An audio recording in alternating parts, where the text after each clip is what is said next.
the quiet little town of Oakhaven, tucked away between rolling hills and a whispering forest, lived a boy named Mason. Now, Mason wasn't your average kid. While others were out playing soccer or trading cards, Mason was busy collecting, well, everything. Smooth, gray pebbles from the creek bed, fallen feathers of every bird imaginable, and shiny, discarded bottle caps. His room was less of a bedroom and more of a museum of forgotten things. His parents called it clutter. Mason called it his treasure trove. One sunny afternoon, while exploring a part of the forest he'd never seen before, Mason stumbled upon something extraordinary. Half buried under a mossy log was an old, leather-bound book. It had no title, no words on its cover, just a strange, intricate symbol embossed in faded gold.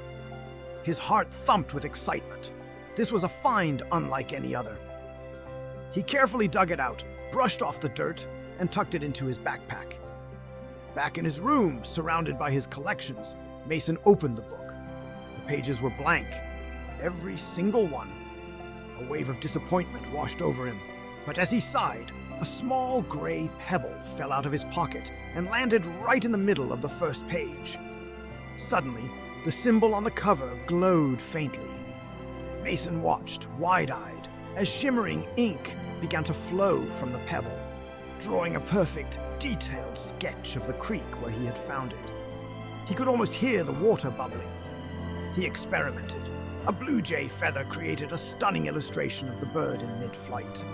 An old rusty key drew a picture of a mysterious door he'd never seen before. It dawned on him, this wasn't just a book, it was a magical canvas, and his collected junk was the ink. The book didn't just draw what the objects were, it drew their stories, their origins, their hidden potential. Mason started combining items. A shard of a broken blue vase and a dried dandelion puff created a breathtaking scene of a field of dandelions under a porcelain blue sky. A red bottle cap and a piece of sea-worn glass painted a vibrant sunset over a sparkling ocean. The book was teaching him to see the world differently, to see the beauty and the stories hidden in the most ordinary things. His little room of treasures became a studio of infinite possibilities. One day, his classmate Lily came over. She saw the open book, filled with its vibrant, magical illustrations. "Wow, Mason," she said, her eyes wide with wonder. "You're an amazing artist." Mason just smiled. He showed her how it worked, placing a small yellow wildflower she'd been holding onto a blank page. Instantly, the book painted a sprawling meadow, alive with buzzing bees and dancing butterflies. From that day on, things changed.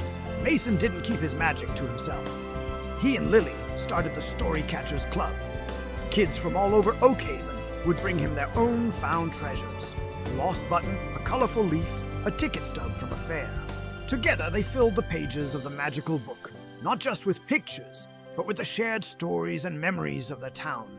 Mason learned that the greatest treasure wasn't the objects he collected, but the connections and stories they represented. And his little museum of forgotten things had become a library of shared adventures, all thanks to a magical book, and the boy who saw the wonder in everything. Thanks so much for watching our story today. If you enjoyed Mason's adventure, don't forget to hit that like button and subscribe for more tales. We'll see you in the next one.